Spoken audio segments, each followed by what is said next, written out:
Screen और voice clearly दिख रहा है आप लोगों को? एक बार यस लिखो चैट बॉक्स में।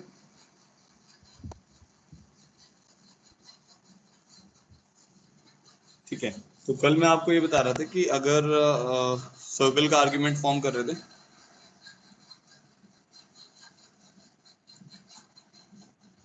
उसमें बताया था कि मान लो अगर जैसे मैं लिख देता हूँ argument of z minus z1 upon z minus z2 is equal to theta fixed and not equal to 0 comma pi. तो अगर ऐसा लिख देते हैं तो उसमें क्या आता है, locus of z comes out to be an arc of a circle। ठीक है, arc of a circle passing through z1 and z2।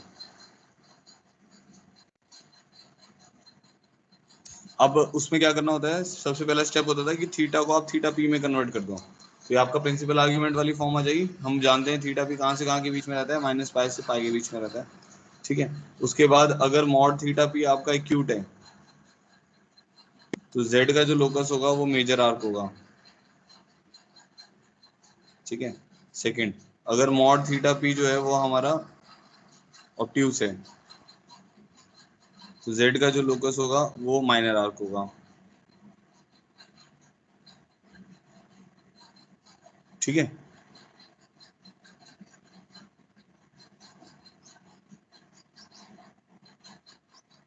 और अगर मॉड थीटा पी 90 डिग्री होगा तो वो सेमी सर्कल होगा, तो z का लोकस होगा वो सेमी सर्कल होगा।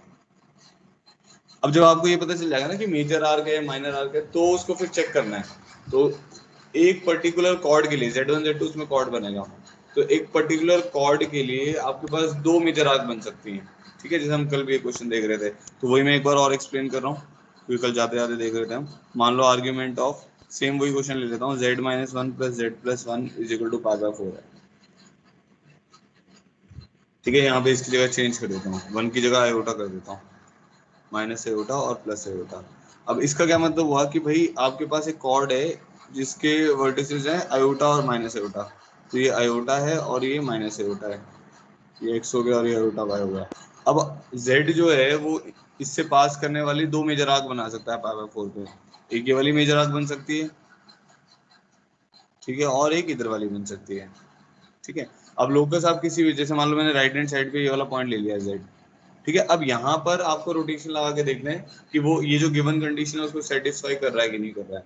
जैसे मान लो अगर मैं इसको इससे ज्वाइन करता हूँ तो ये वाला जो मेरा वेक्टर बन रहा है, ये वाला वेक्टर मेरा बन रहा है Z plus aorta final minus initial. ये वाला जो वेक्टर बन रहा है ये मेरा बन रहा है जेड माइनस एओटा। ठीक है, तो मान लेते हैं बीच वाला एंगल पाई बाय 4 है, एक्यूट देखने पे लग ही रहा है, तो देखने पे हमें समझ आ रहा है कि इस पर्टिकुलर केस में z माइनस वन रोटेट होके z प्लस एटा, z माइनस एटा रोटेट होके z प्लस एटा देगा। तो इसमें अगर मैं रोटेशन लगाता हूँ तो ये तो लगेगा z प्लस एटा का cap is equal to z minus eta का कैप ई की पावर एटा पाई बाय 4। ठीक है, तो उसमें क्या आएगा, argument of z plus Etah divided by argument of z plus Etah bye z minus Etah is pi 4 आएगा। तो ये तो नहीं दे रहा ये रिलेशन, तो इसका मतलब पक्का से यहाँ पर होगा। ठीक है, यहाँ पे भी चेक कर लेते हैं। वैसे अब तो क्लियर है कि ये वाली जो लेफ्ट हैंड साइड वाली मेजर आर्क है वही होगी। जैसे इसको देखोगे तो ये क्या आएगा, z प्लस एटा आएगा, और इसको देखोगे तो ये क्या आएगा, z माइनस एटा आएगा। तो हमें अब किसको एंटी क्लॉकवाइज सेंस में चलना है, तो मतलब इस डायरेक्शन में चलेंगे तो z प्लस एटा रोटेट होके z माइनस एटा दे रहा है। तो इस वाले पार्ट के लिए जो मेजर आर्क बनेगी वो ये वाली साइड की है। समझिए सब लोग, ये वाला जो मेजर आर्क है वो हमारा आंसर में आएगा। फिर जो भी उसके ऊपर क्वेश्चन आएगा, सेंटर निकालो, रेडियस निकालो, या और जो भी एरिया निकालो, वो सब आप कर सकते हैं। बताओ भाई, ये बात क्लियर होगी जो मैंने बताई कि किसी को इसमें कंफ्यूजन तो नहीं है?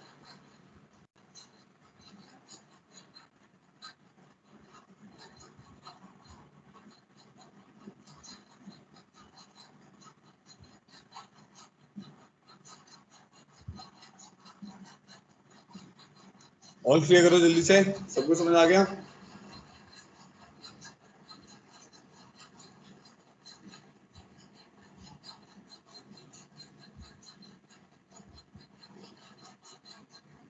ठीक है, नेक्स्ट इसकी है डायमेट्रिक फॉर्म।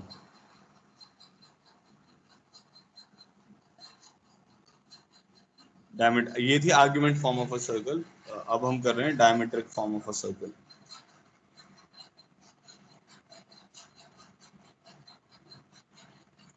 अच्छा, डायमेट्रिक फॉर्म में क्या होगा, अब पहली फॉर्म उसकी वही है, आर्ग्यूमेंट फॉर्म ही है। उसमें हमने क्या किया, हमने 2 पॉइंट ले लिए जो डायमीटर पे हैं, Z1 और Z2, ठीक है। और ऑब्वियसली ये अगर डायमीटर है तो ये यहाँ पर कितना एंगल बनाएगा, 90 बनाएगा। तो मेरे पास आ जाएगा argument of Z minus Z1 upon Z minus Z2 is equal two plus minus pi by 2। क्योंकि देखो पाई बाई 2 से एक सेमी सर्कल मिल जाएगा और माइनस पाई बाई 2 से दूसरा वाला सेमी सर्कल मिल जाएगा। समझते हो इतना तो? ठीक है, तो ये जैसे मान लो मैंने Z ले लिया। अब वो देख लेते हैं, ये वाला वेक्टर हमारा बनेगा Z माइनस Z1 वेक्टर, ये वाला वेक्टर हमारा बनेगा Z माइनस Z2 वेक्टर। इन दोनों के बीच का एंगल कितना है, 90 डिग्री है। तो इस केस में क्या हो रहा है, Z माइनस Z1 रोटेट हो रहा है, बट यहाँ पे तो Z माइनस Z2 दिया हुआ है। तो ये जो ऊपर वाला आर्क आएगा ये क्लॉकवाइज में आएगा, तो ये मतलब माइनस पाई बाई 2 से आएगा। तो अगर मैं माइनस पाई बाई 2 लिखता हूँ तो मेरे को ये ऊपर वाला सेमी सर्कल मिलेगा, अबव सेमी सर्कल, ठीक है। और अगर मैं प्लस पाई बाई 2 लिखूंगा तो मेरे को बिलो सेमी सर्कल, बिलो वाला सेमी सर्कल मिल जाएगा। और इन दोनों कंबाइन करके लिखेंगे तो क्या होगा, दोनों सेमी सर्कल कंबाइन हो जाएंगे। तो argument of Z minus Z1 upon Z minus Z2 equal two plus minus pi by 2। इससे मेरे को क्या होगा, लोकस ऑफ Z क्या आ जाएगा, कंप्लीट सर्कल आ जाएगा। So locus of Z is a complete circle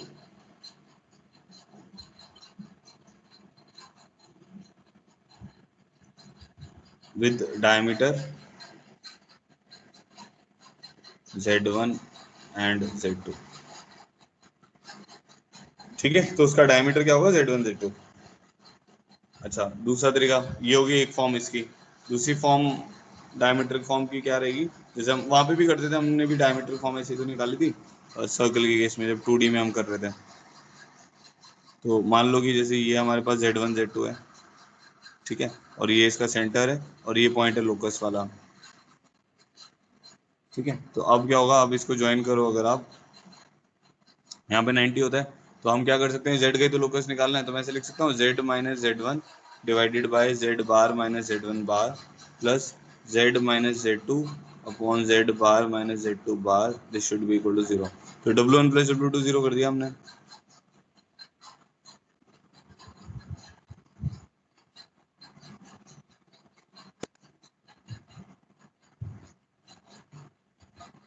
बात समझ आ रही है? W1 प्लस W2 0 कर सकते हैं ना, क्योंकि ये दो लाइंस जो हैं ये आपस में क्या है, परपेंडिकुलर है। ये लाइन और ये लाइन आपस में परपेंडिकुलर है, तो लोकस ऑफ Z पक्का से इसमें सर्कल ही आएगा with Z1 Z2 as diameter. Third होता है पाइथागोरस थ्योरम डायमेट्रिक फॉर्म के लिए, तो वो हम लिख सकते हैं Z माइनस Z1 के मॉड का whole square plus Z minus Z2 के मॉड का whole square equal to Z1 minus Z2 के मॉड का होल स्क्वायर,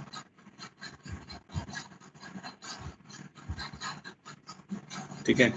ये तो होगी डायमेट्रिक फॉर्म। एक आती है पैरामीट्रिक फॉर्म, जिसे हम वहां पे करते थे पैरामीट्रिक फॉर्म। तो उसमें क्या कर लेते हैं, एक हम इसका सेंटर मान लेते हैं से Z0, और एक हमने R एंगल मान लिया और यहाँ पे एक एंगल थीटा मान लिया, ठीक है। तो ये आपका लोकस वाला पॉइंट है Z। तो हम लिख देते थे Z minus Z0 is equal to, क्योंकि ये line parallel to x axis है, तो Z माइनस Z0 हमारे पास क्या आ जाएगा, R e की पावर बटा थीटा आ जाएगा। देखने पे समझ आ रहा है? क्योंकि जो ये वाला वेक्टर है, ये वाला वेक्टर क्या बनेगा, इसका मैग्नीट्यूड R है और ये एक्स एक्सिस थीटा एंगल बना रहे हैं, तो बीच वाला जो वेक्टर है वो R e की पावर बटा थीटा ही तो बनेगा। तो पैरामीट्रिक फॉर्म हो जाती है हमारी Z is equal to Z0 plus R e की पावर बटा थीटा, वेयर से theta belongs to close zero से 2 पाई ऊपर,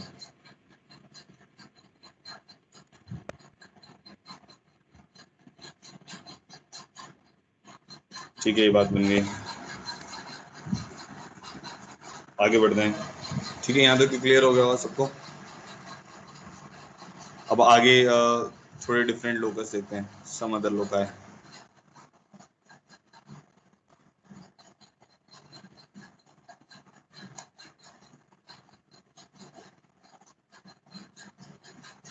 जैसे फर्स्ट इसमें है mod of Z minus Z1 is equal to mod of Z minus Z2, ठीक है, where Z1 and Z2 are fixed complex number. अब इसका क्या मतलब हुआ कि भाई हमारे पास दो पॉइंट हैं Z1 एंड Z2, तो Z1 एक पॉइंट है, Z2 एक पॉइंट है, ठीक है। अब एक पॉइंट Z है जिसका डिस्टेंस Z1 से और Z2 से हमेशा बराबर रहने वाला है, ऐसे तो हो रहा है, एक पॉइंट है z जिसका डिस्टेंस z1 और z2 से हमेशा बराबर होने वाला है। अच्छा, इस लाइन पर भी ये पॉइंट आ सकता है, तो वो मिड पॉइंट होगा। इस तरफ आ सकता है, इस तरफ भी आ सकता है, ऐसे ऊपर भी जा सकता है, नीचे भी जा सकता है। तो इन सब पॉइंट को जब आप ज्वाइन करोगे तो क्या होगा, ये एक लाइन बन जाएगी जो कि परपेंडिकुलर बाइसेक्टर होगी। क्योंकि परपेंडिकुलर बाइसेक्टर जो होगा उसके ऊपर क्या होता है कि ये लाइन और ये लाइन आपस में परपेंडिकुलर होती है, और कोई भी पॉइंट लोगे तो ऐसे उससे ट्रायंगल बनाएगा ना वो। तो हमें वही तो चाहिए कि z का डिस्टेंस z1 से और z का डिस्टेंस z2 से हमेशा क्या हो, बराबर हो। ठीक है, तो locus of z is perpendicular bisector of line segment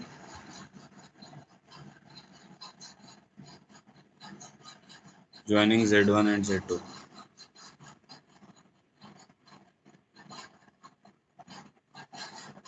ठीक है, तो ये स्टेटमेंट को हम ऐसे भी बोलते हैं कि मान लेते हैं ये वाला पॉइंट P है हमारा, और ये वाला पॉइंट A है, और ये वाला पॉइंट B है, तो PA is equal to PB दिया हुआ है, PA is equal to PB दिया हुआ है, ये तो दिया हुआ है P is equal to PB। तो locus of P is a point which is perpendicular bisector of line segment AB। समझ आ गया सबको, ये याद रखना है, PA is equal to PB में P का जो लोकस आता है वो परपेंडिकुलर बाइसेक्टर आता है AB का। Second statement, Z minus Z1 is equal to K times of Z minus Z2।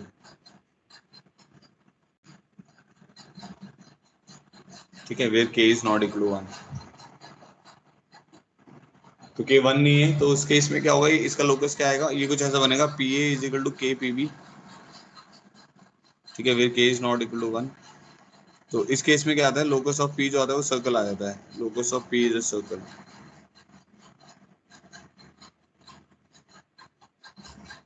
अब वो कैसे पता चलेगा, वो आप ऐसा पता चलेगा, जैसे P और PB है तो आप डिस्टेंस फॉर्मूला भी सिंपली लगाते हो, तो यहाँ पे बनेगा x माइनस x1 का whole square plus y minus y1 का होल स्क्वायर। ठीक है, और यहाँ पे k मान लो, यहाँ पे आ जाएगा under root of x minus x2 का whole square plus y minus y2 का होल स्क्वायर। और जब आप अंडर रूट हटाओगे तो होल स्क्वायर करोगे दोनों साइड, जब होल स्क्वायर करोगे तो ये बन जाएगा x माइनस x1 का whole square plus y minus y1 का whole square is equal to k square times of x minus x2 का whole square plus y minus y2 का होल स्क्वायर। देखने में समझ आ रहा है। अब इसमें कैसी टर्म्स बचेंगी, k मान लो जैसे हाफ है, और k हाफ होगा तो यहाँ पे 1/4 आएगा, 4 इधर मल्टीप्लाई हो जाएगा, तो बनेगा 4x स्क्वायर 4y स्क्वायर, इधर से x स्क्वायर y स्क्वायर गया तो वो बनेगा 3x स्क्वायर 3y स्क्वायर। ऐसी x वाली टर्म आएगी, y वाली टर्म आएगी, कांस्टेंट वाली टर्म आएंगी। तो देखने में समझ आ रहा है, ये फॉर्म जो बनेगी वो कुछ वैसी बन जाएगी, x square plus y square plus 2gx plus 2fy plus c equal to 0, तो एक सर्कल हो जाएगा। ठीक है, तो इस केस में लोगोस ऑफ p क्या आएगा, सर्कल आएगा।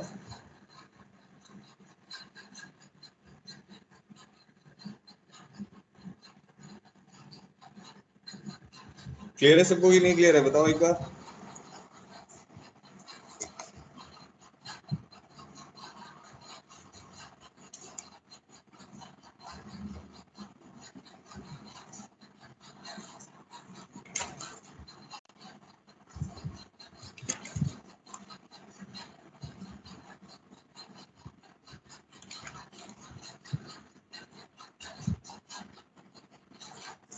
अच्छा, अब जो बाकी जैसे लोकस होते हैं, एक जैसे मैं आपको लोकस लिख के दिखाता हूँ।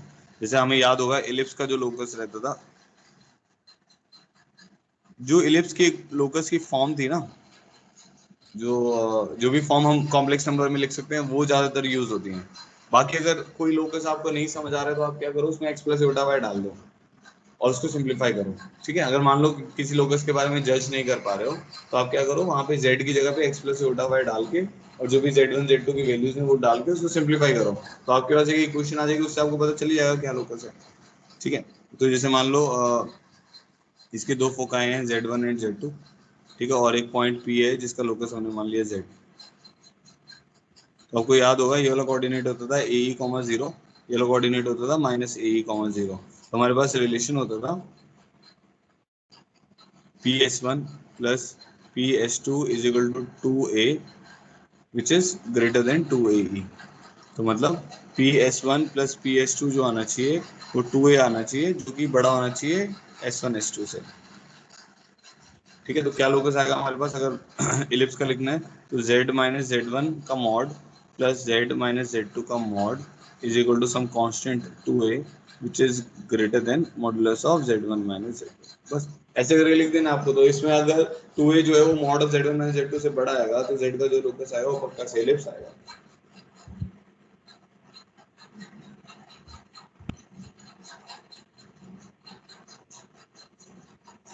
ऐसे हाइपरबोला में क्या होता था, s1p माइनस s2p का मॉड जो आता था वो 2a के बराबर आता था।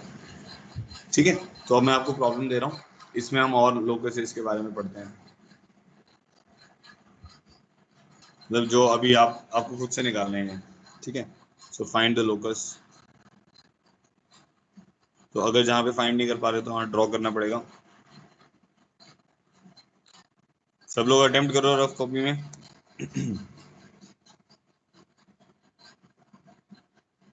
Modulus of z minus 2 minus 3 out is equal to 4।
ये सॉल्व करने हैं। एक एक करके आप लोकस बनाते रहो और चैट बॉक्स में लिखते रहो। हाँ, फर्स्ट सर्कल आएगा सेंटर 2,3 और रेडियस 4।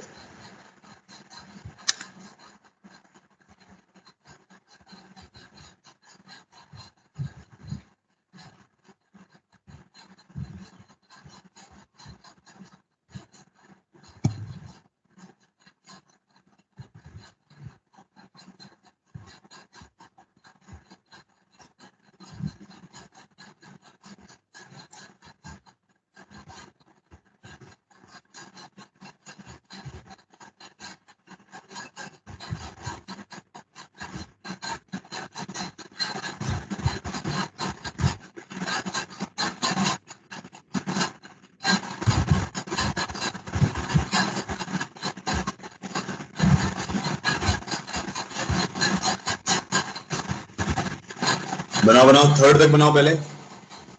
तुम्हें थर्ड तक बताऊंगा फिर आगे बनाएंगे।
देखो, जो फर्स्ट है हमारे पास वो तो क्या है, modulus of z minus 2 minus 3 iota is equal to 4, ये टर्म है ना। तो अब इस सर्कल, ये जो है इसका, ये जो सर्कल हो गया ना, डायरेक्ट ऐसा पता चल रहा है ना, z माइनस जेड नॉट का mod is equal to r। तो एक सर्कल बनेगा जिसका सेंटर क्या होगा, 2,3। ठीक है, और रेडियस क्या होगा 4, तो वो ऐसे कट करके जा रहा होगा।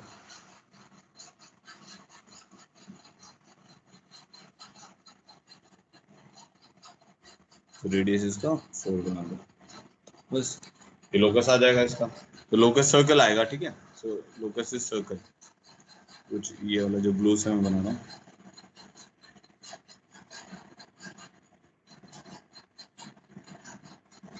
तो ये हमारा लोकस है। ठीक है, सेकंड पार्ट पे आता है। सेकंड पार्ट पे लिखा था π/6 से आर्ग्यूमेंट ऑफ z से π/3। ये बताया किसी ने, ये क्या आएगा?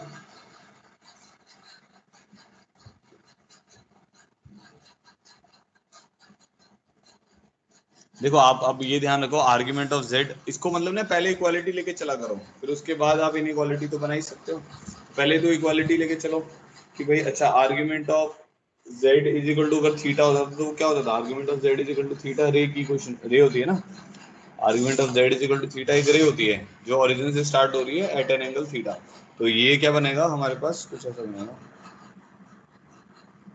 ओरिजिन से स्टार्ट होने वाली रे होगी जिसमें ओरिजिन इंक्लूड नहीं होगा। तो एक रे आपकी किस पे जा रही है? 30 डिग्री पे, और एक रे जा रही है आपकी 60 डिग्री पे। आपको क्या चाहिए? अब इसमें मैग्नीट्यूड तो दिया नहीं हुआ, तो मैग्नीट्यूड के बारे में आपको सोचना ही नहीं है। तो अब आपको क्या चाहिए कि भाई इन दोनों के बीच का रीजन ही तो चाहिए, ये वाला पूरा रीजन आ जाएगा।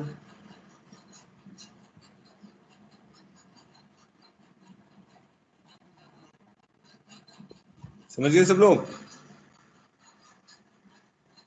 तो ये कैसा बन जाएगा? जैसे एक सोर्स ऑफ लाइट पड़ी हुई है और उससे रेज निकल रही हैं, इस टाइप से बन जाएगा।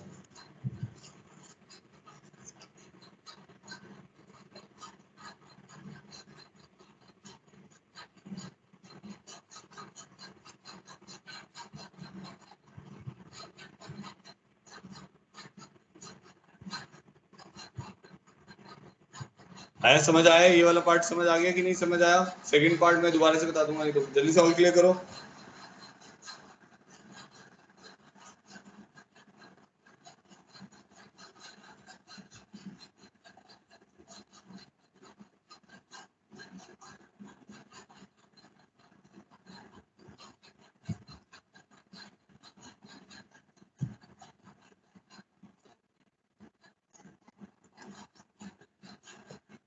चल थर्ड पार्ट पे आते हैं।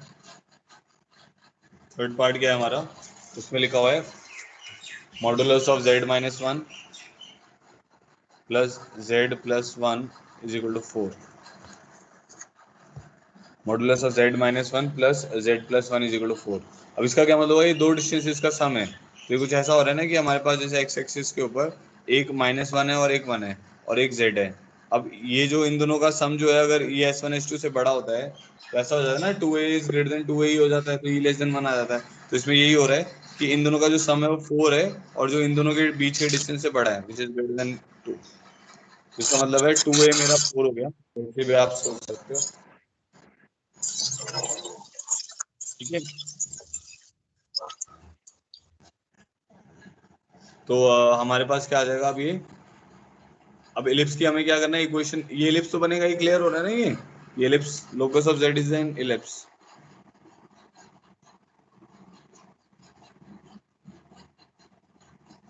जिसका मेजर एक्सिस कौन सा होगा? एक्स एक्सिस होगा, क्योंकि वो किन दो पॉइंट से पास कर रहा है? जो उसके फोकाई है, एक है -1 0 और एक है 1 0।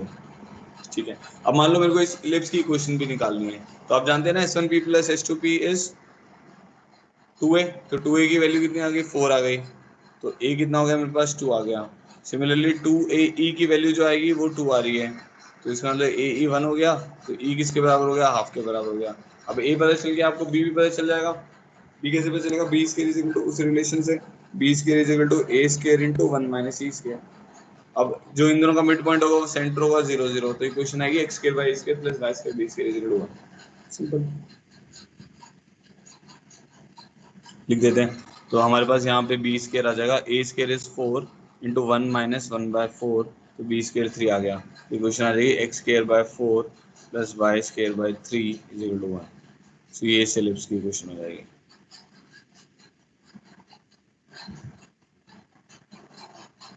ठीक है, अब नेक्स्ट पे आते हैं। नेक्स्ट आ देखो फोर्थ पार्ट। फोर्थ पार्ट में ये था 2 is less than mod z is less than equal to 3। अब मैंने जैसे आपको बताया, आप सबसे पहले ना इक्वालिटी सोचो कि भाई इक्वल टू होता तो क्या बनता, वो दोनों बना लो, और फिर उसके देख लो कि भाई कौन सा वाला रीजन उसको सेटिस्फाई कर रहा है, पॉइंट डाल के बीच वाला या बाहर वाला। ये तो आ गया होगा सबका, ये वाला पार्ट भी। फोर्थ पार्ट तो आ गया होगा। क्या बन रहा है फोर्थ पार्ट में बताओ?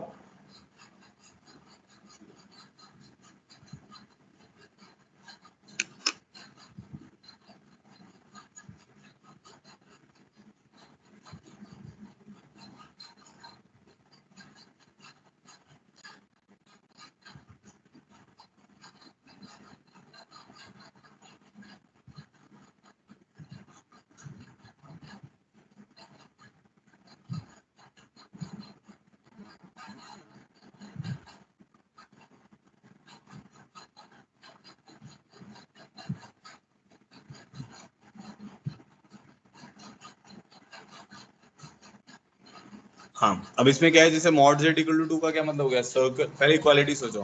तो मॉड जेड इक्वल टू 2 का मतलब हो गया circle with centre 0 and radius 2। ठीक है, तो हमारे पास दो सर्कल बन जाएंगे। एक तो बन जाएगा circle with centre 0 and radius 2, तो ये वाला बन जाएगा। ठीक है, और एक बन जाएगा circle with centre 0 and radius 3, तो ये वाला बन जाएगा, ये 0 है। अब क्या करना है अपने को, इसके बीच वाला रीजन ही तो चाहिए।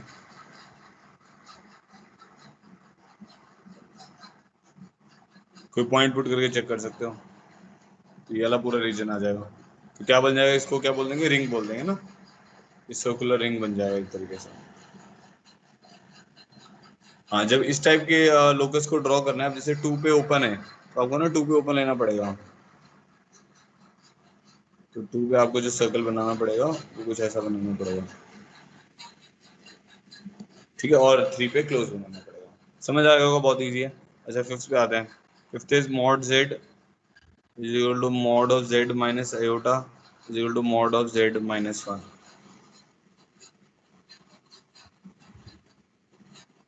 ये बताओ क्या बनेगा।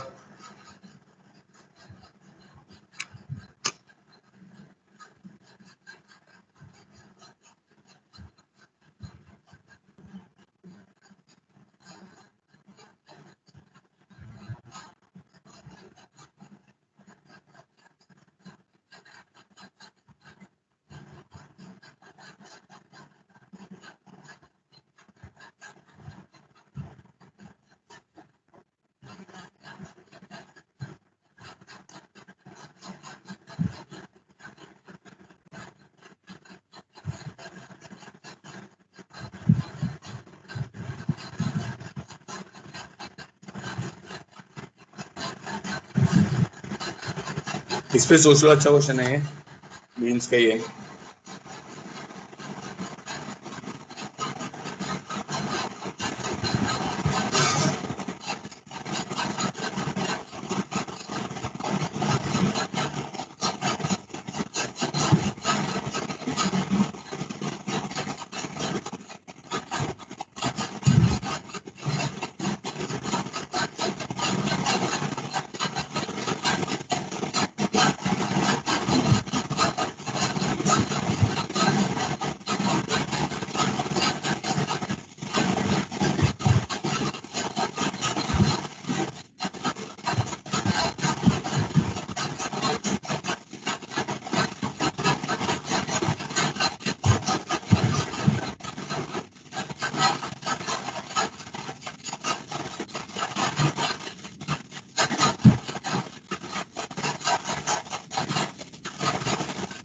कौन सा पॉइंट आएगा सागर।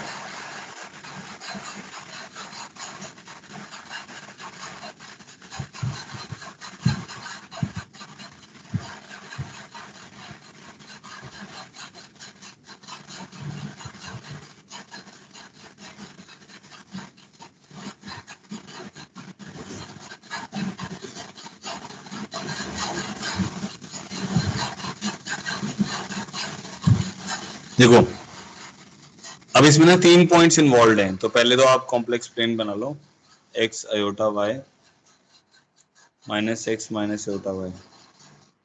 एक तो पॉइंट है 0, ठीक है, एक वो हमारे पास 1 हो गया, और एक हमारे पास आयोटा हो गया, तो ये 3 पॉइंट हमारे पास इन्वॉल्व हैं। तो ये क्या बनेगा, एक ट्राइंगल बनेगा।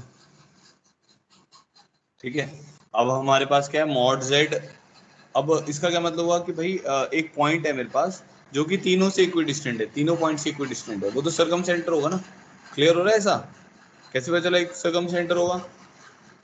अगर ट्राइंगल है आपके पास, उसका एक सर्कम सर्कल है, तो उसके बीच में एक पॉइंट होता है जिसको बोलते हैं सरकम सेंटर, वो इससे इससे और इससे तीनों से इक्वी डिस्टेंट होता है, क्योंकि रेडियस बनेंगे वो सब। ठीक है, वैसे नहीं सोचना चाहते तो ऐसे सोचो कि भाई ये z, mod z equal to mod z minus eta का क्या मतलब हुआ, mod z is equal to mod z minus eta, ये अभी अभी बताया था, P A is equal to PB. तो इसका मतलब हुआ जीरो और एटा का परपेंडिकुलर बाइसेक्टर। तो जीरो और एटा का परपेंडिकुलर बाइसेक्टर ऐसे आएगा, तो एटा बाई 2 पे आएगा। ठीक है, अब mod z is equal to mod of z minus 1 सोच लो, तो ये क्या आएगा, ये 0 और 1 का परपेंडिकुलर बाइसेक्टर आएगा, वो यहीं पे इंटरसेक्ट करेगा, एक ही जगह पे इंटरसेक्ट करेंगे ना। ठीक है, ऐसे ही आप मॉड ऑफ z-1 और z-a का सोच सकते हो, वो भी इसी पॉइंट से पास करेंगे, तो कुछ ऐसा बन जाएगा, तो ये वाला पॉइंट आ जाएगा अपने पास। और देखने में भी समझ आ रहा है, क्योंकि ये एंगल 90 था, क्योंकि ये एंगल 90 था, तो ये सर्कल एक बनेगा जिसका 1 आयोटा जो है वो क्या बनेगा, ये पॉइंट ए बी जो है ये इसके डायमीटर बनेंगे, तो इसका जो सेंटर होगा वही सर्कम सेंटर होगा, तो इसका मिड पॉइंट आ जाएगा हाफ प्लस आयोटा बाई 2, तो हाफ कॉमा हाफ आ जाएगा।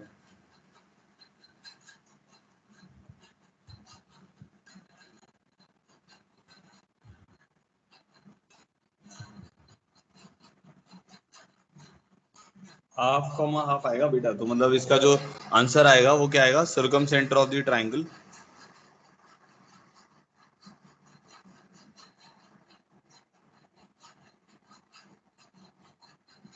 ओ ए बी, जिसका आंसर आ रहा है 1 plus iota divided by 2।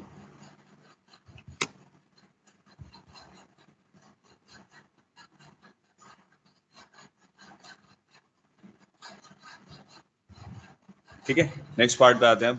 Six part है, mod of z-2 is less than mod of z-6। Mod of z-2 is less than mod of z-6, ये है। ठीक है, तो अब इसमें क्या करना है, तो हमारे पास दो पॉइंट हैं 2 और 6। ठीक है, लगा दो। ठीक है जी, हाँ ठीक है। Mod of z-2 is less than mod of z-6, ये है हमारे पास। ठीक है, तो अब इसमें क्या है, हमारे पास दो पॉइंट हैं, एक पॉइंट है 2 और एक पॉइंट है 6, तो 2 का मतलब हो गया 2,0 और एक पॉइंट हो गया 6,0। तो अगर आप इक्वालिटी लेके चलते हो तो आप क्या बोलोगे, z-2 का mod is equal to z-6 का मॉड, तो ये हमारे पास 30 और 40 और 50 हो गया, तो हमारा जो बाइसेक्टर आएगा वो 4,0 से पास करेगा,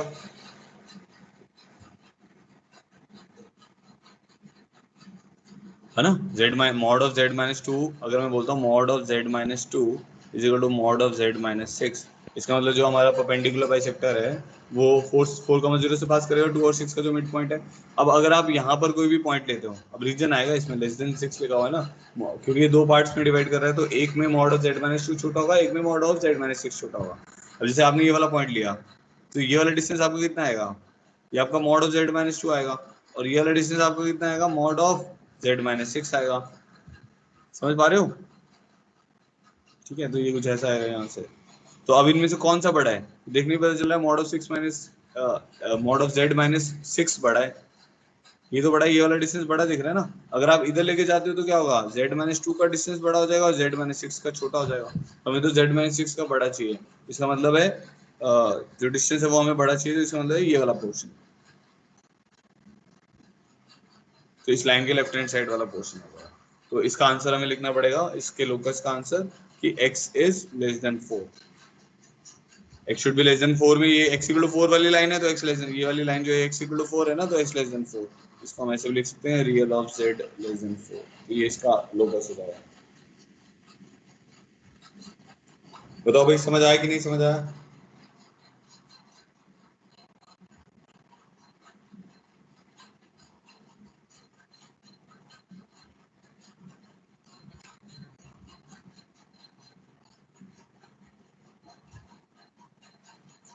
ऑल क्लियर करो एक बार।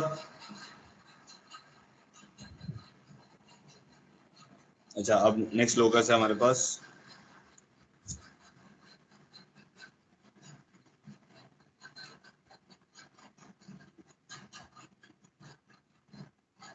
अभी खुद से बनाओ एक बार क्या करो, argument of z-1 upon z plus one, one और -1 दो पॉइंट ले लो, तो एक बार π/4 वाला आर्क बनाओ, एक बार π/3 वाला आर्क बनाओ, फिर देखो कौन सा रीजन आ रहा है।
किसका आंसर आ रहा है तो बताओ चैट बॉक्स में।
देखो क्या बनेगा। अब इसमें क्या करो, पहले तो ये पॉइंट्स बनाओ, -1 और 1 खुला हुआ है।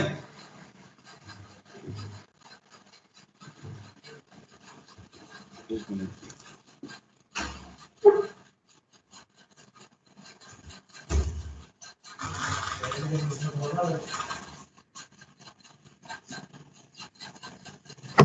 अभी ये भी ले आया, ये भी ले आया, सब ले आया ना।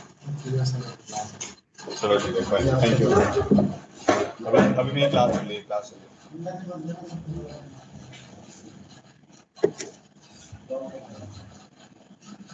अच्छा, इसमें क्या है, दो पॉइंट है हमारे पास, -1 और 1। तो हमारे पास अब क्या करना होगा, एक तो π/4 और एक π/3, दो एंगल बनाने हैं, ठीक है।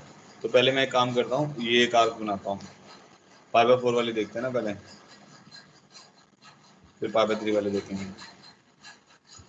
अच्छा, जैसे एक चीज ये बताओ, जैसे कोई पर्टिकुलर कॉर्ड है, ये कॉर्ड है हमारे पास, ठीक है, ये कुछ एंगल बना दिए। जितना आप सर्कल को नीचे लेके आओगे ना, उतना एंगल आपका बड़ा होता रहेगा, समझ रहे हो ना। और डायमीटर पे वो 90 हो जाएगा। तो अगर छोटा एंगल है वो फर्दर साइड, मतलब farther side from the chord आएगा, ये ध्यान रखना। तो अब हमारे पास क्या हो गया, जैसे मान लो मैंने ये वाली को, अब मेरे को ये देखना है बनेगी कहाँ पर, ये ऊपर बनेगी नीचे बनेगी, यही तो सोचना है बस, बाकी तो खत्म है, क्वेश्चन में कुछ है नहीं। मान लो ये मैंने दो मेजर आर्क बना दी फॉर π/4। तो अगर मैं यहाँ पे पॉइंट लेता हूँ तो ये आ जाएगा मेरे पास z+1 और ये आ जाएगा z-1। तो क्लियरली पता चल रहा है, z+1 को रोटेट करके ये हमारा बन रहा है z+1 z-1। तो z+1 को रोटेट करके बनेगा z-1, देखने में समझ आ रहा है, तो ऊपर वाला ही बनेगा। तो ये एंगल हम मान लेते हैं अपना, एंगल मान लेते हैं ये π/3। इक्वालिटी आ जाएगी ना। तो इसमें क्या रिलेशन आएगा, इसमें ये रिलेशन आएगा z-1 का cap is equal to z+1 का कैप e⁻π/3। ठीक है जी। अब π/4 के लिए क्या होगा, एंगल आप छोटा कर रहे हो, तो अगर आप एंगल छोटा करोगे तो ये आर्क और ऊपर जाएगी, दूर बनेगा ना एंगल छोटा। तो अब इधर अगर आप देखते हो ये सेम ऐसे, तो ये वाला वेक्टर आपका बनेगा z-1, ये वाला वेक्टर बनेगा z+1। तो z+1 रोटेट होकर z-1 देगा, ये बन जाएगा। अब हमारे पास क्या इन दोनों के बीच का रीजन है, तो अब क्लियरली आपको समझ आ जाएगा।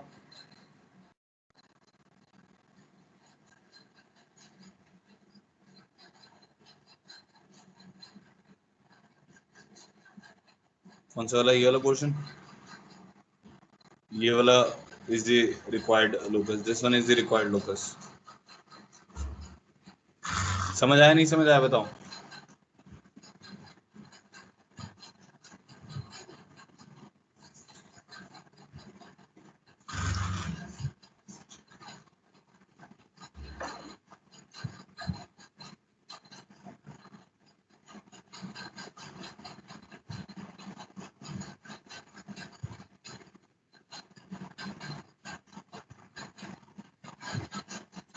ये सबको समझ आएगी? दोबारा बताऊं?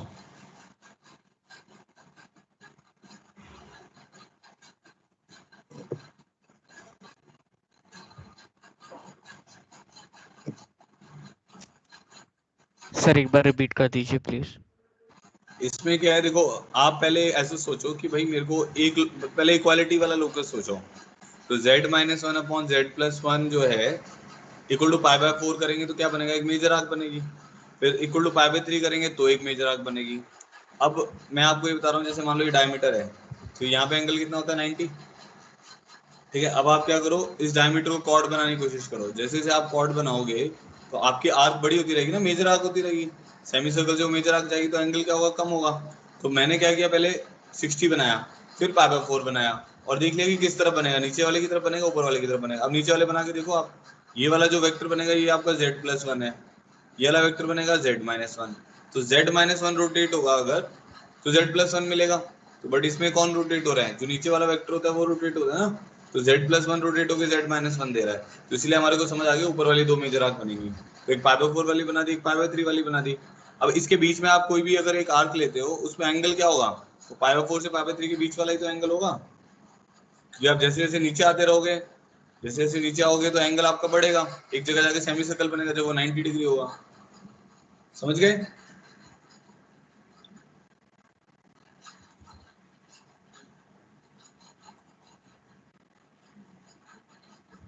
अब क्लियर हो गया सबको कि नहीं हुआ?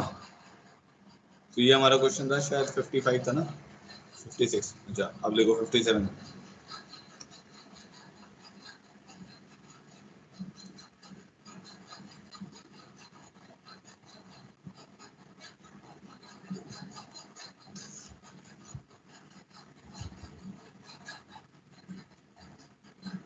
Find the complex number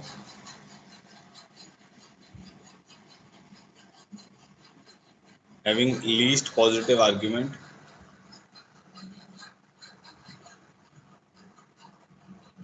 and satisfying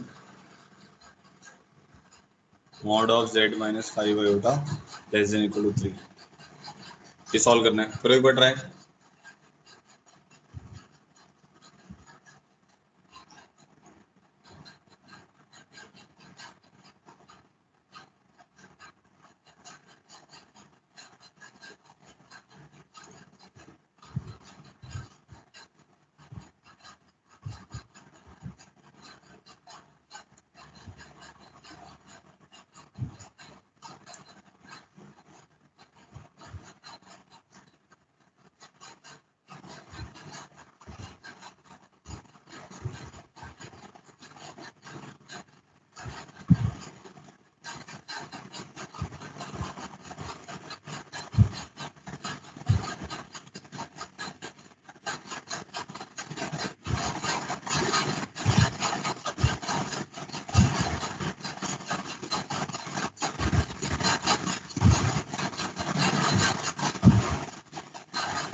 hello सब लोग, ट्राई। अच्छा क्वेश्चन है, दी गई है।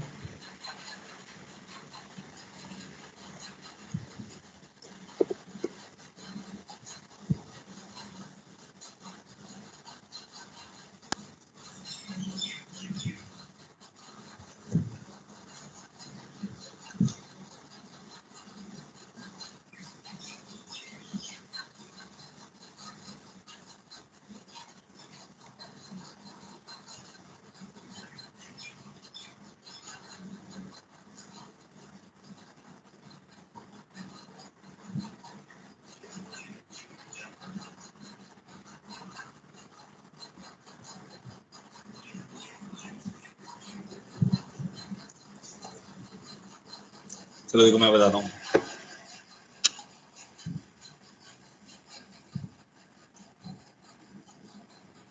सबसे पहले तो ये क्या बनेगा, एक सर्कल बनेगा ना।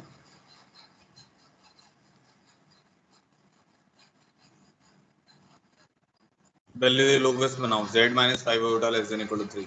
तो इसका सेंटर 5 पर आएगा और रेडियस 3 है तो ये यहाँ से पास करेगा, तो ऐसा सर्कल होगा।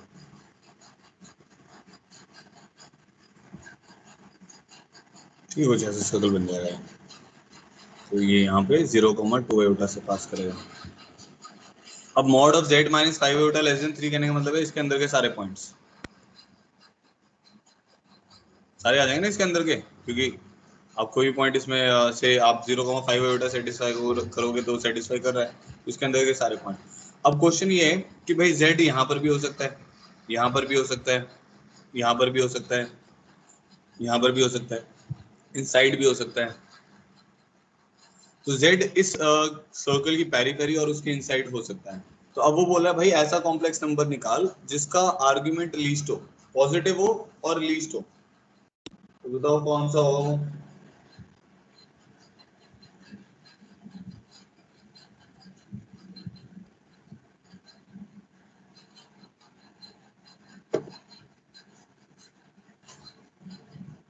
अब तो आपको समझ आ जाना चाहिए।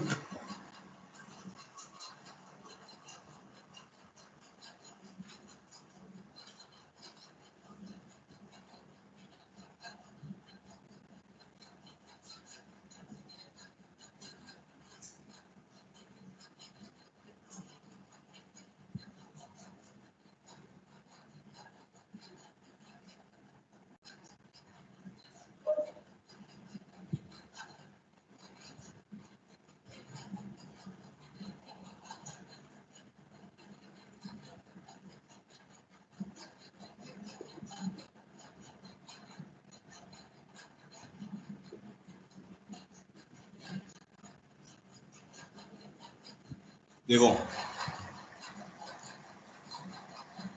अगर मैं ये पॉइंट लेता हूं तो इसका आर्गुमेंट तो कितना है 90। नेगेटिव नहीं लेना, आर्गुमेंट पॉजिटिव लेना। वैसे सारे फर्स्ट और सेकंड क्वाड्रेंट में आ रहे हैं, पॉजिटिव ही आएगा। इधर जाओगे तो आर्गुमेंट क्या हो गया, कम हो गया, हमें कम ही तो चाहिए। इस लाइन के ऊपर जितने भी कॉम्प्लेक्स नंबर आ रहे होंगे सबका एक ही आर्गुमेंट होगा। ऐसे इधर जाओगे तो क्या होगा, और कम होगा। तो अब ये एक्सट्रीम पॉइंट यहाँ पर आएगा जहां पे ये लाइन क्या होगी, टेंजेंट हो जाएगी। अब ये जो कॉम्प्लेक्स नंबर है से z1 बोल देते हैं, इसका आर्गुमेंट लीस्ट है क्योंकि बाकी सबका तो आर्गुमेंट इससे ज्यादा ही है। ऐसे इधर से एक और लाइन आएगी जो यहाँ पर टेंजेंशियल होगी, इसका आर्गुमेंट मैक्सिमम है। ठीक है, क्लियर हो गया। तो अब आपके पास क्वेश्चन कुछ ऐसा बन गया कि भाई मेरे पास एक सर्कल है जिसका ये सेंट मान लेते हैं 0,5 पे उसका सेंटर है, उसका रेडियस 3 है और ये हमारा ओरिजिन है। तो मेरे पास ये वाला कॉम्प्लेक्स नंबर निकालना है जो यहाँ ये वाला पॉइंट होगा z1। तो जैसे यहाँ तक 3 है तो ये रेडियस हमें क्लियर हो गया, परपेंडिकुलर रेडियस इसका 3 हो गया। तो ये 5 था तो ये लेंथ कितनी आ जाएगी, 4 आ जाएगी। ठीक है, हमें किसी तरीके से ये वाला एंगल चाहिए तो हमारी बात बन जाएगी। ठीक है, तो एक काम करते हैं, ये अल्फा मान लेते हैं। तो अल्फा tan अल्फा जो होगा वो मेरे पास किसके बराबर आ जाएगा, 3/4 के बराबर आ जाएगा क्योंकि ये 3 ये 4 है। तो जो थीटा है वो 90 माइनस अल्फा ही तो है। तो tan थीटा क्या होगा मेरे पास, tan of 90 minus alpha which is cot alpha. तो ये कितना आ जाएगा, 4/3 आ जाएगा। इसका मैग्नीट्यूड 4 है तो जो z1 आएगा वो किसके बराबर आ जाएगा, 4 cos theta plus iota sine theta. समझते हुए तो सब लोग, तो ये पूरी लेंथ 4 है यहाँ से लेकर यहाँ तक की, और थीटा हम निकाल ही लिया हमने। तो tan थीटा 4/3 है, 4/3 तो ये 5 आ गया। तो cos थीटा कितना हो जाएगा, 3/5 अयोटा। साइन थीटा कितना हो जाएगा, 4/5। तो हमारा आंसर आ जाएगा 12/5 प्लस अयोटा 16/5। ऐसे अगर मैक्सिमम वाला निकालना होगा तो वो इधर वाला निकलेगा। बताओ भाई, समझ आया नहीं समझ आया।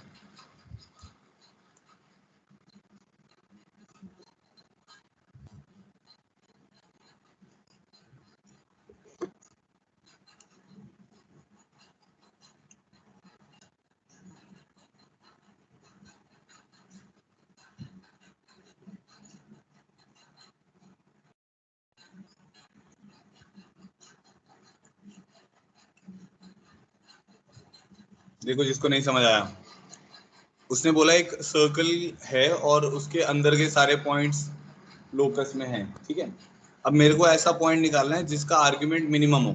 आर्ग्यूमेंट क्या होता था, कोई भी अगर एक कॉम्प्लेक्स नंबर है वो प्लस एक्स एक्सिस के साथ जो भी एंगल बनाएगा उसको हम आर्ग्यूमेंट बोलते थे। तो मान लो ये टेंजेंट लाइन पहले बनाओ, आप इधर से ये टेंजेंट लाइन बनाओ, तो अगर आप आगे बढ़ते रहोगे इस सर्कल के ऊपर कॉम्प्लेक्स नंबर, जैसे ये कॉम्प्लेक्स नंबर है, इसका आर्ग्यूमेंट कैसे निकलेगा? इसको आप ओरिजिन से ज्वाइन कर दो, ये इसका आर्ग्यूमेंट बता देगा जो एंगल होगा। इस कॉम्प्लेक्स नंबर का कैसे आर्ग्यूमेंट निकलेगा? इसको ओरिजिन से ज्वाइन करो, जो ये एंगल बनाएगा वो इसका आर्ग्यूमेंट होगा। तो हमें ये समझ आ गई कि भाई आगे को बढ़ रहा हूँ तो आर्ग्यूमेंट तो बढ़ रहा है। तो ये वाला पॉइंट है जो एक्सट्रीम पॉइंट है, इस पॉइंट के ऊपर जो है मेरा आर्ग्यूमेंट लीस्ट पॉजिटिव है, तो ये पॉइंट निकालना था हमें बस, तो वो हमने निकाल लिया फिर ज्योमेट्री से।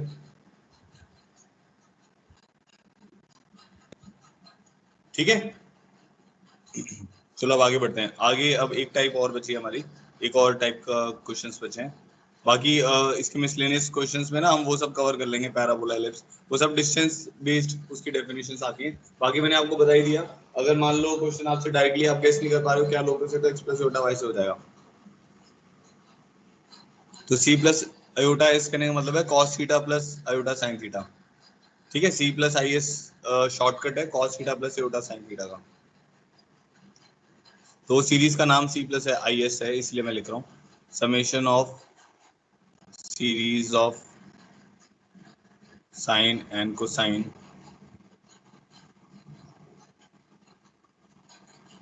Using complex numbers.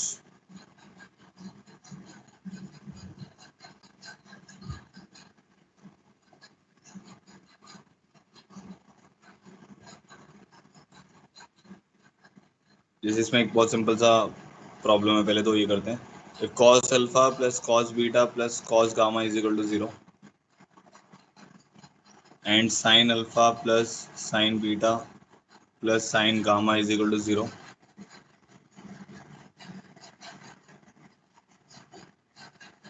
then prove that a part cos 2 alpha plus cos 2 beta plus cos 2 gamma is equal to 0,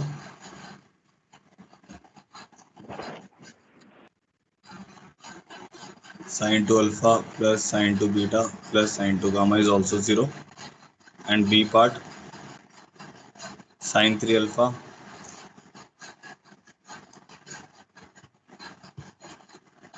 plus sin 3 beta plus sin 3 gamma is equal to 3 times of sin of alpha plus beta plus gamma.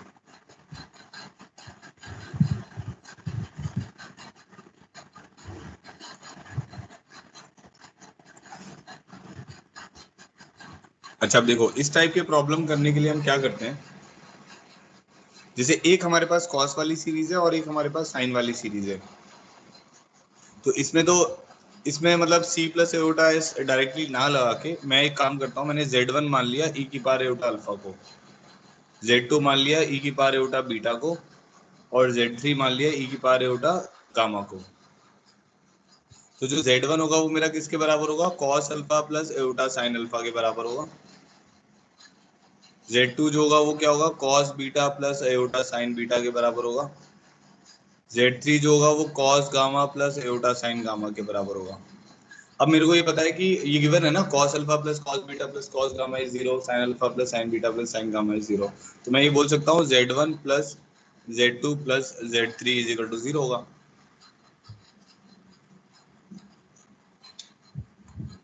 अगर आप देखते हो तो देखने पे भी समझ आ रहा है ना ये तो हमें, कि भाई अगर Z1 plus Z2 plus Z3 लेता हूँ तो क्या वैल्यू आएगी? cos alpha plus cos beta plus cos gamma plus aorta sin alpha plus sin beta plus sin gamma, तो वो 0 ही बनेगा।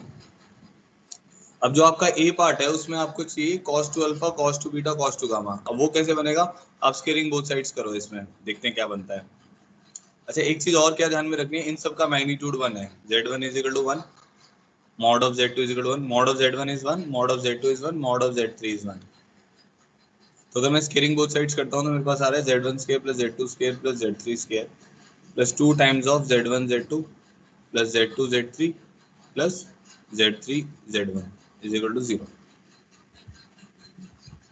ठीक है, अब मैंने क्या किया, जो Z1 स्क्वायर है ये तो मेरे पास आ जाएगा e raise to the power iota 2 alpha, क्योंकि Z1 है मेरे पास e आयोटा अल्फा। ठीक है, ये टर्म आ जाएगी e raise to the power iota 2 beta, ये टर्म आ जाएगी e raise to the power iota 2 gamma. ठीक है, अब इसको देखो मैं क्या कर रहा हूँ, मैंने इसको ऐसे लिख सकता हूँ Z1 Z2 Z3 Z3 बार, क्योंकि मॉड Z3 का होल स्क्वायर इज 1। है ना, Z1 Z2 के साथ 1 तो मल्टीप्लाई हो ही रहा है, तो उसको मैं ऐसे लिख सकता हूँ Z3 बार। साथ में मेरे पास Z2 Z3 है, तो उसके साथ मैंने लिख दिया Z2 Z3 Z1 Z1 बार, Z3 Z1 Z2 Z2 बार, क्योंकि इन सबका मैग्नीट्यूड कितना है, 1 है। अच्छा जी, अब इन तीनों में से अगर आप देखोगे तो Z1 Z2 Z3 तो कॉमन ही आ जा रहा है, तो हमारे पास आ गया E iota 2 alpha, E iota 2 beta, E iota 2 gamma plus 2 Z1 Z2 Z3 common आ गया, और क्या बच गया, Z1 बार प्लस Z2 बार प्लस Z3 बार। अब जब तू ये जानता है कि Z1 plus Z2 plus Z3 0 है, तो अंडरस्टूड है Z1 बार प्लस Z2 बार प्लस Z3 बार भी क्या होगा, 0 होगा। ठीक है, तो ये टर्म हमारी 0 हो गई, इसका मतलब हो गया cos 2 alpha plus iota sine 2 alpha, cos 2 beta plus iota sine 2 beta, cos 2 gamma plus iota sine 2 gamma is equal to 0। अब रियल पार्ट अगर आप 0 करोगे तो क्या आएगा, cos 2 alpha cos 2 beta plus cos 2 gamma is equal to 0, and sin 2 alpha plus sin 2 beta plus sin 2 gamma is equal to 0। हो गया proof. देखो भाई, कुछ नहीं समझ आया तो बताओ।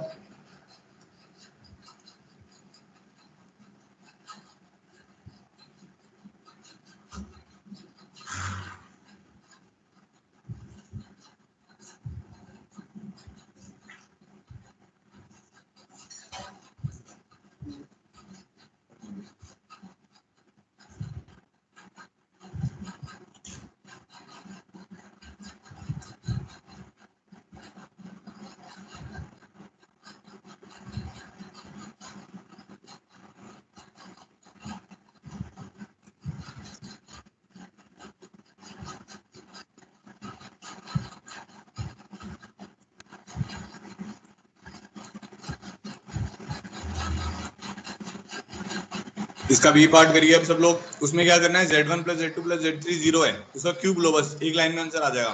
करो जल्दी से। ये sin 3 alpha sin 3 beta sin 3 gamma है ना, तो आप क्या करो, Z1 plus Z2 plus Z3 0 है, तो क्यूब लो, मतलब क्यूब नहीं, मतलब ऐसे लो ना, Z1 plus Z2 plus Z3 0 होता है, तो Z1 cube plus Z2 cube plus Z3 cube किसके बराबर होता है, 3Z1 Z2 Z3, वो यूज करो, एक लाइन में आंसर आएगा। बताओ, देखो बताओ किस किस का आ गया आंसर।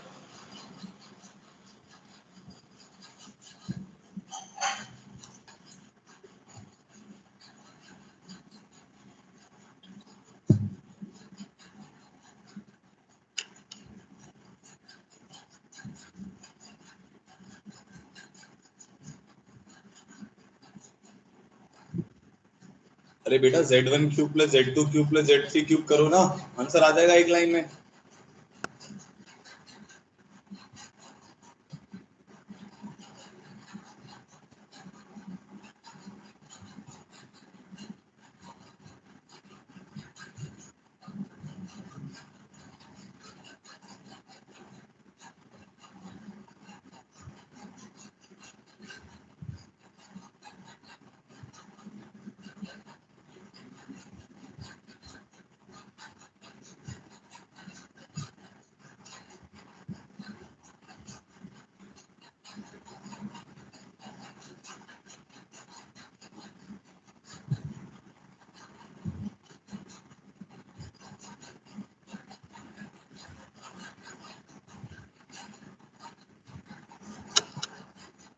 देखो मैं लिख देता हूँ, चलो।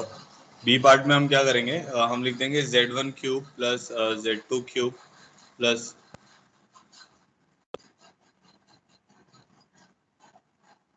ये होता है ना if Z1 plus Z2 plus Z3 is equal to 0, ये सब लोग जानते होंगे। ठीक है, तो Z1 का क्यूब कितना आ जाएगा, E iota 3 alpha, E iota 3 alpha, E iota 3 beta, E iota 3 gamma, 3 times of E iota alpha, E iota beta, E iota gamma, ऐसा आ जाएगा। तो अब ये क्या हो जाएगा, ये वाली टर्म बन जाएगी 3 times of e raise to the power iota alpha plus beta plus gamma. अब अगर आप कोफिशिएंट्स कंपेयर करोगे तो अब क्या आ जाएगा, cos 3 अल्फा, मतलब रियल पार्ट के साथ और इमेजिनरी पार्ट के साथ। कोफिशिएंट नहीं करना चाहिए, मुझे कहना चाहिए रियल पार्ट के साथ और इमेजिनरी पार्ट के साथ। तो ये बन जाएगा 3 times of cos of alpha plus beta plus gamma similarly अगर आप साइन कंपेयर करोगे तो इमेजिनरी पार्ट कंपेयर करोगे तो बचेगा 3 times of sine of alpha plus beta plus gamma. ठीक है, अच्छा आगे बढ़ते हैं। तो ये हो गया हमारा क्वेश्चन नंबर 58। 59 देखो, इसमें ऐसे बोला हुआ है find summation of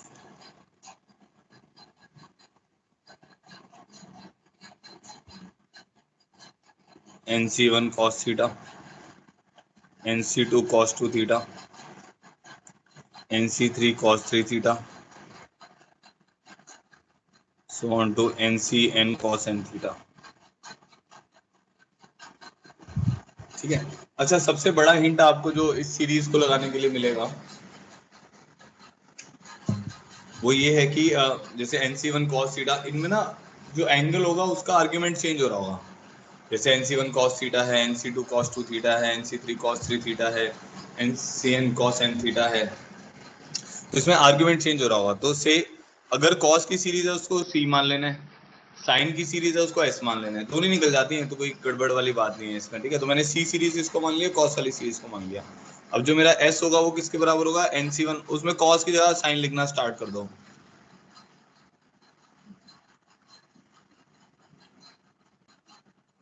NC3 sin 3 theta, ठीक है, and so on to NCN sin n theta. ठीक है,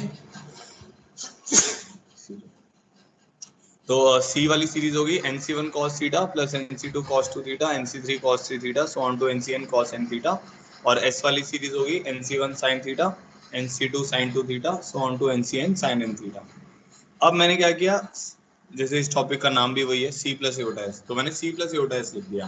तो अगर आप ध्यान से देखोगे तो ये टर्म बन जाएगी NC1 E आयोटा थीटा, बन जाएगी cos theta plus aorta sin theta, NC2 E iota 2 theta, NC3 E iota 3 theta, ऐसे करते करते NCN E iota n theta.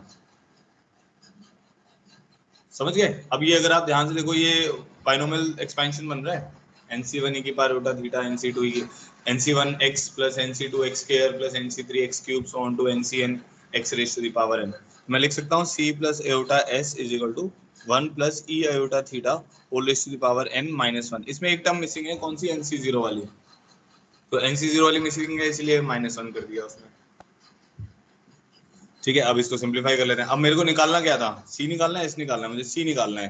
तो मेरे को इसका basically C is basically equal to real part of this term 1 plus E iota theta raise to the power n minus 1, इसका real part है, इसका रियल पार्ट निकाल लेते हैं। तो इसको मैंने ऐसे लिख दिया 1 plus cos theta plus iota sine theta raise to the power n minus 1, इसका रियल पार्ट निकालना है, ध्यान रखना है। ठीक है, तो अब 1 प्लस कॉस थीटा को मैं क्या लिख सकता हूँ, 2 cos square theta by 2 plus iota 2 sine theta by 2 cos theta by 2 raise to the power n minus 1। ठीक है जी, अब यहाँ से क्या कॉमन आ रहा है, 2 cos theta by 2 raise to the power n common आ जा रहा है, और बन जाएगा cos theta by 2 plus iota sine theta by 2 raise to the power n minus 1। मेरे पास आ जाएगा 2 cos theta by 2 raise to the power n। अब ये टर्म क्या बन जाएगी, cos of n theta by 2 plus iota sine of n theta by 2 और माइनस 1।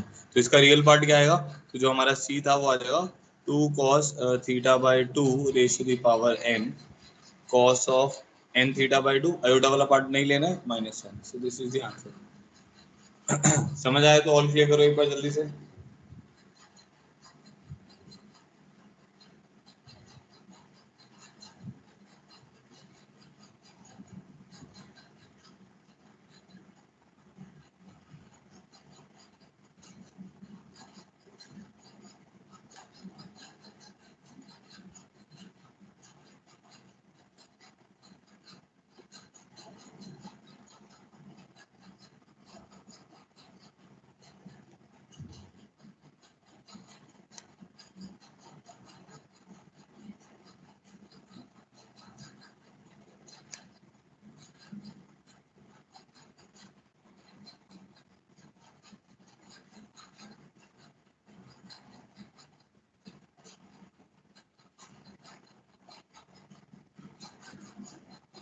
अब ये हमें सिंप्लीफाई करना है। If theta is not equal to k pi cos theta into sin theta cos k theta into sin 2 theta ऐसे करके। अब देखो इससे आपको सीरीज पता है कौन सी माननी है? सीरीज वो माननी है जिसमें आर्गुमेंट चेंज हो रहा है। तो जैसे इसमें देख के समझ आ रहा है तो इस सीरीज को मैं ऐसे मान लूंगा, ठीक है। फिर मैं सी वाली सीरीज क्या लिखूंगा? इधर ध्यान दो सब लोग, cos theta times of cos theta plus cos k theta times of cos 2 theta, ठीक है। And so on to cos consecutive terms है, मतलब sin थीटा आएगा, फिर sin 2 थीटा आएगा, फिर sin 3 थीटा आएगा, ऐसे करते करते sin n थीटा तक आ रहा है। सो cos ऑफ n थीटा।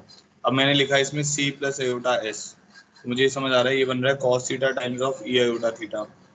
ये क्या बन रहा है? cos k theta times of e iota 2 theta. देख रहे हो? ऐसे ये बन जाएगा cos n theta times of e iota n theta, ठीक है। तो ये जीपी बन रही है, देखने में समझ आ रहा है जीपी बन रही है। हमें निकालना क्या है? एस निकालना है, ठीक है। जीपी बन रही है ना, देखो ये आर है, फिर आर स्क्वायर, फिर आर क्यूब, फिर आर फोर, ऐसे आर एस पावर एन है। तो जीपी का सम कितना होता है? A into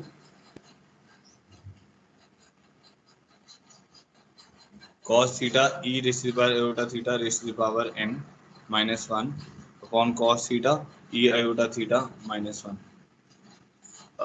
A into R की power N minus one upon R minus one. अब इस प्रॉब्लम का आपको क्या करना है? इमेजिनरी पार्ट निकालना है, ये ध्यान रखना है, ठीक है। कुछ नहीं, अब सिंप्लीफाई करो इसको। तो पहले तो cos थीटा इंटू ई की पावर एयोटा थीटा है, which is cos theta plus iota sine theta. इसको रख के देखते हैं और सिंप्लीफाई करते हैं ना, ये करते हैं,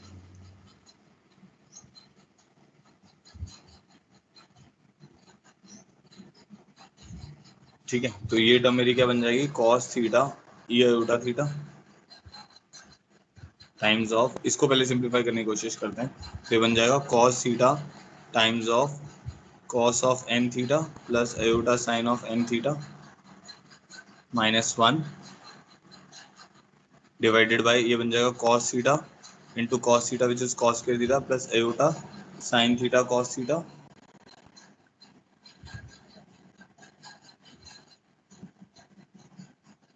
माइनस वन, ठीक है। अच्छा जी, ये बन गया। अब cos square theta minus one कितना होता है? Sine square theta. तो ये मेरे पास बन जाएगा cos theta times of e की पावर आयोटा थीटा, ठीक है। ये बन जाएगा cos theta cos n theta,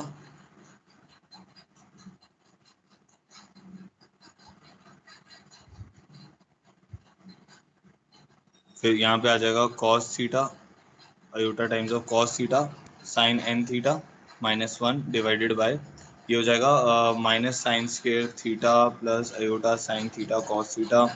तो इसमें से अगर मैं आयोटा साइन थीटा कॉमन निकालता हूँ, आयोटा साइन थीटा कॉमन निकाल लिया बेटा, ये बच जाएगा cos theta plus iota sine theta, ठीक है। समझ आया? जैसे आयोटा साइन थीटा यहाँ cos थीटा बचा, तो आयोटा स्क्वायर कितना हो जाएगा? माइनस वन, और ये तो अब ये e की पावर आयोटा थीटा से ये वाला e की पावर आयोटा थीटा कैंसिल हो गया, ठीक है। अब आयोटा से मल्टीप्लाई डिवाइड कर देते हैं, तो आ जाएगा minus of cos theta by sine theta times of iota, क्योंकि आयोटा इसके नीचे माइनस वन बना देगा। यहाँ पे अब टर्म मेरे पास आ जाएगी cos theta times of cos n theta plus iota cos theta times of sine n theta minus one. अब मुझे कौन सा पार्ट चाहिए? मुझे कौन सी वाली सीरीज चाहिए?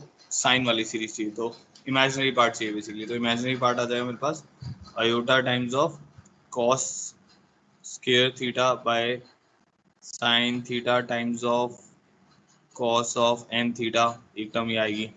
फिर आयोटा इसके साथ आएगा, तो प्लस आयोटा टाइम्स ऑफ, तो आयोटा हटा देते हैं, अब जो हमारा s होगा वो आ जाएगा plus cos theta divided by sine theta.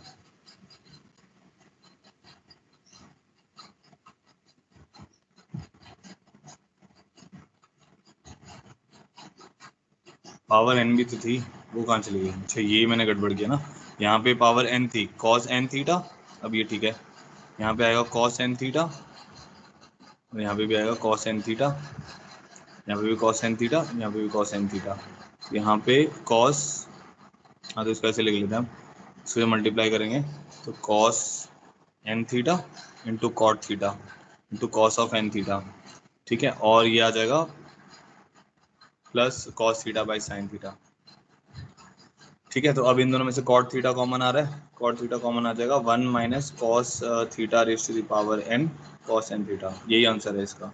समझ आ गया होगा देखो सबको।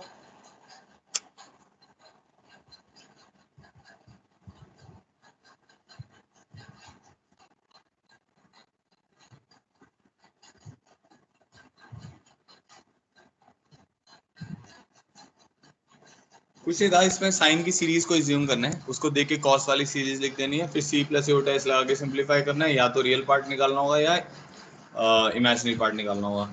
उसकी जो सिंप्लीफिकेशन है वो सीक्वेंस सीरीज टाइप की होगी, कई बार वो बाइनोमियल एक्सपेंशन बन जाता है, कई बार सीक्वेंस सीरीज बन जाता है, कई बार मतलब जीपी एजीपी ऐसी चीज़ें बनती रहती हैं, तो हो जाएगा।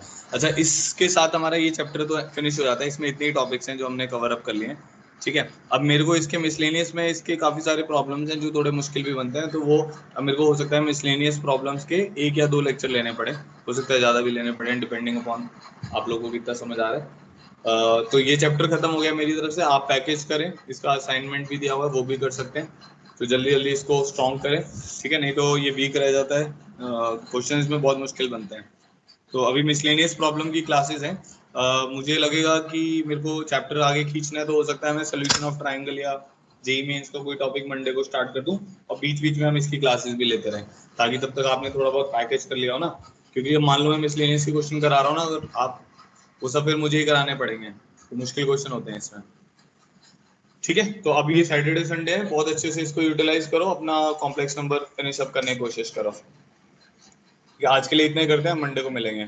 नेक्स्ट वीक आपका टेस्ट भी होगा, टेस्ट में हम रख लेते हैं कॉम्प्लेक्स नंबर ही रख लेंगे, और एक टॉपिक जो इस वीक में हो जाएगा ना वो भी रख लेंगे उसमें, ठीक है। चलो, thank you so much for joining in, have a good day.